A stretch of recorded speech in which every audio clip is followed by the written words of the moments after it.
So it is now, with the symbols of your office duly bowed, by the authority of the governing body of this great institution, it is our profound privilege to hereby formally inaugurate you, Jonathan Veitch, as President of Occidental College.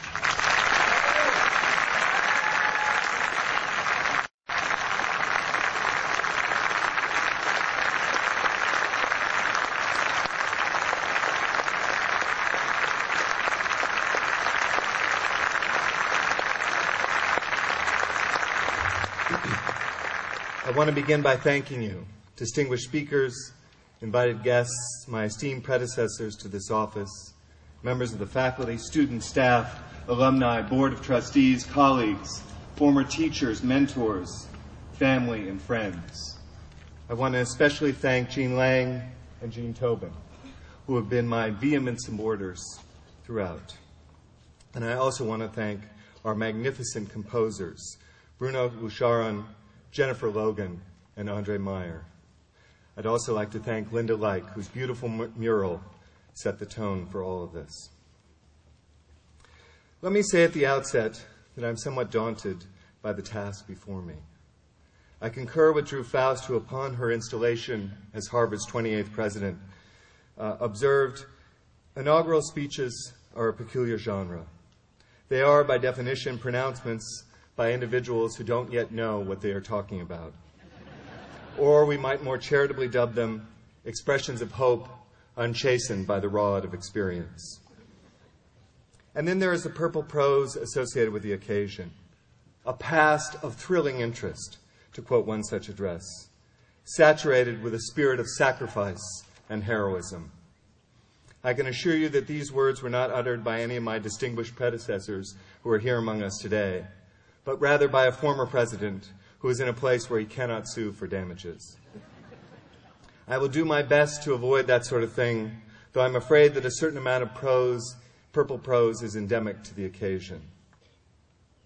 It is clear that I have undertaken a mighty responsibility. How then to symbolize the authority of the office? When it was revealed to me that we did not have the traditional scepter used on occasions like this, I was compelled to give some thought to an adequate symbol for the presidency. I was relieved and flattered when Professor Like suggested we use the sextant for the occasion. As a metaphor for the presidency, it is certainly an attractive idea. The sextant is, first and foremost, a symbol of intellectual mastery, the brainchild of Sir Isaac Newton and the scientific revolution of the 17th century. But more than that, it is an essential tool of navigation, the means by which storm-tossed sailors located themselves in the world. I must confess that as a president of a liberal arts college, I'm quite taken with the idea of steering by the stars, with its suggestion of eternal verities above and purposeful movement below. But let's be frank. We know the eternal verities are not quite what they seem. Starlight can be bent or refracted. And as for purposeful movement, I assure you the president will have many critics who will soon doubt him on that score. In order to poke fun at the pretensions of the office and capture the skepticism of a long-suffering faculty, we have added a quotation which comes from a book entitled Sailing, The Fine Art of Getting Wet and Becoming Ill While Slowly Going Nowhere at Great Expense. It offers this definition: sextant, an expensive device which, together with a good atlas, is of use in introducing a good boatman to many interesting areas of the Earth's surface, which he and his craft are not within 1,000 miles of. Join me on this expedition if you wish, but forewarned is forearmed. With our sextant in hand, let us reckon our position and plot our course. We will dwell on those things about which we agree, the things which are obvious, necessary, and right for us to do, the things which we are well positioned to do. With your forbearance, I would like to lay out 12 commitments which I believe are essential to Occidental's success. Be grateful. I started out with 25. I will be more specific than usual in addresses of this kind because Occidental is at a moment in its history when high-minded abstractions are not enough. What we need most now is a grounded sense of vision. The campus. I will start by pointing out something that should be obvious to us all: the beauty of this place. That beauty is evident in this magnificent hillside theater conceived by Occidental President Remsen Byrd and dedicated to him by President Richard Gilman. And it is evident on the quad designed by Myron Hunt and landscaped by Beatrix Ferrand. Ferrand was the landscape architect for the Rockefellers, and it is to her that we owe the live oaks planted there. I will return to these magnificent trees in a moment, but for now let me observe that the beauty of this campus must remain a central part of our concerns. Not a precious beauty, but an open, vibrant, sustainable beauty which includes the community that surrounds us. Residential education. The mention of community prompts us to recall that liberal arts colleges like Occidental are distinguished by the fact that they are residential campuses, committed to educating the whole student. We will honor that principle of college life by taking what happens outside the classroom almost as seriously as what happens inside it. That begins with an articulation of an educational mission for residential life, which involves everything from the creation of a robust student culture to encouraging new themed housing to helping students negotiate the difficult ethical choices they must make in their personal lives. Athletics. Athletics are a part of student culture, and they have been a part of the liberal arts tradition since the Greeks first established the bond between a disciplined body and a disciplined mind. We've had a great deal of success in our athletic program, and there are many dead sage hens to prove it.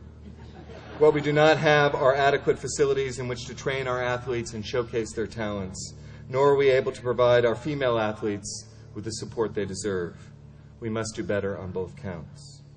Staff and faculty. Staff and faculty are the heart of this institution. Many of them have given their entire professional lives to Occidental. We must honor that service by rededicating ourselves to the creation of an environment which makes the most of their commitment, intelligence, and energy. The core curriculum. Colleges are different from universities. They are, as President Byrd so memorably put it, small by choice, not by chance. That choice compels us to define ourselves through a finite set of intellectual commitments. The core curriculum is the crucible for this exercise in self-definition. It is the location where we place our own distinctive stamp on our undergraduates and position ourselves in the outside world. Occidental's core curriculum must provide our students with a purposeful and thoughtful synthesis of what we most value as an institution. To do less is to abdicate our responsibility. The library. There is probably, as Jean Tobin observed, there is probably no area of higher education that has changed more dramatically in the last 25 years than the library.